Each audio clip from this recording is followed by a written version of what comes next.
Hello, beautiful souls. How are you today? So, I'm doing this recording at a beautiful location in Ingiri, about 1 hour's drive from Central City, Colombo, in the heart of Mother Nature. Near this beautiful stream, you can see. Yeah, it's amazing, isn't it? I hope you can hear the sound of the stream flowing right in front. Yeah, so yeah, it's in the middle of a little forest, as you can see.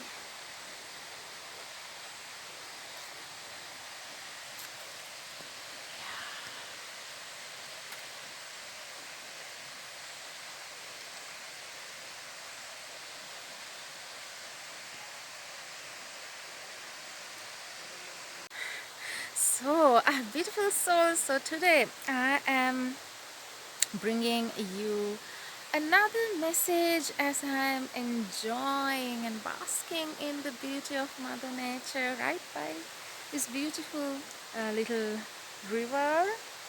You know, it's actually a rivulet, right? And you can see how beautifully it's flowing, right? And what I'm going to talk about is also the magic of flow. What really happens when we let go of resistance and allow the flow of life, right?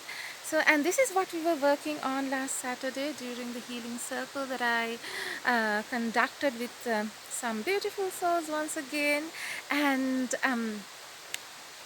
I experienced something really interesting in the immediate aftermath of that session. Um,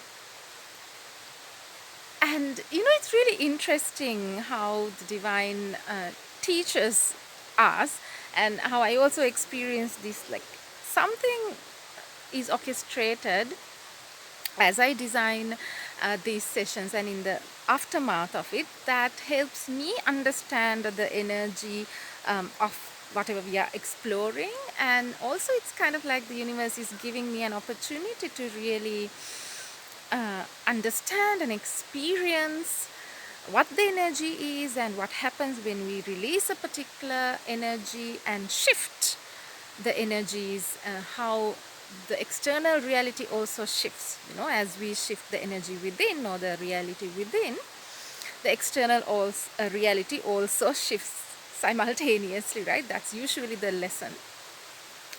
And so what we worked on was the magic of flow. So we released the resistance, through a beautiful journey, and of course some grounding, a meditation, and we shifted into flow, the flow, right? And then I had to look for a cab to get back home, and it was around 7:30 in the night, and it being the Vesak full moon day and people celebrating, and there were the dancers and the pandals and everything, a lot of traffic. It was quite difficult for me to get a cab, right? So I was waiting, and it was around 8 o'clock, and I was like, oh, I'm not getting a cab. And on top of it, the charge on my phone was really getting down. The battery was dying, and it was around 10%, and I knew, like, okay, this is not enough for me to get a cab using the app that I usually use. So I was like, okay, let me get to the road and try to find a three-wheeler from the road. And I went there. I was like staying for about 10 minutes, but no luck. And the phone died. I was like, oops, like, okay, this is late night, and it's not that safe to be out on the roads, waiting for a three-wheeler. So I decided to go back to the place where I conducted the session, thinking, okay, there's somebody, who's looking after the place. I can borrow the phone and can call my sister to get, her to send a cab or some such thing. At least I'll find a phone charger. So I went back in, and fortunately, yes, there was a phone charger, but it was extremely slow, right? It's like, oh boy, at this rate, like, I'll be staying here the whole night. And fortunately, the caretaker had a I had a phone, so I managed to call my sister, and she was trying, for another half an hour to get some cab from somewhere, but with no luck. So time was passing, and I had this sensing, okay, this is not going to work out. And I started using the tools, the intuitive healing tools that I had learned for manifestation in particular. And of course, I did a lot of grounding so that I was really calm, like all this is happening, but I was not at all worried. And of course, we had already gone through like 2 good hours of grounding and journeying and meditation to really calm the nervous system anyway. So I was in a different space, and I was simply just waiting and uh, just simply allowing and waiting and flowing with it, and knowing that everything is going to be all right. And so I was waiting for my sister's call, and then in the interim I used the tools, applied the tools to manifest some kind of safe transportation before 9 o'clock. That's what I told the divine. Before, by 9 o'clock. So by this time, like, yeah, uh, like about more than 1 hour had passed, and I was like, somehow, like, I want to leave by 9 o'clock. And so by then I realized, like, okay, there were no cabs available, so I will have to get like a three-wheeler from the road. And I went back to the road. By that time my phone was about 5% charged, right? And I knew my sister was also really worried. And guess what, this was about 8:45 in the night. And once again, like, I checked in with myself to see how I felt, and I was like, I was really calm, and I kept telling myself, like, I'm safe and everything is all right. And what I noticed at this point was how I am healing, because I knew, like, some time back, I would have been really worried. I mean, before I reached this point of healing in my journey, my inner child would have come up, and making me feel like a victim. I'm all alone, there's nobody to help, and so on and so forth. And my nervous system would have gone into a panic state, at least to a certain extent. And because I had experienced this sort of situations many times in my life, and there comes a point, like, where I would feel like my heart constricting, I would feel alone. And although help would eventually come, there's a period where I would go through this aloneness feeling inside of me, right? But this time I noticed none of it was there, because I felt the presence of my divine team, and there was some solidness within, and I was really in the flow, right? I was really present in the moment, in the flow. And I walked down to the street, and guess what? As soon as I went there, there was a three-wheeler who came, and it was a really safe guy. And I got onto it, and I went home, like, enjoying the pandals and the dances and the celebrations along the way.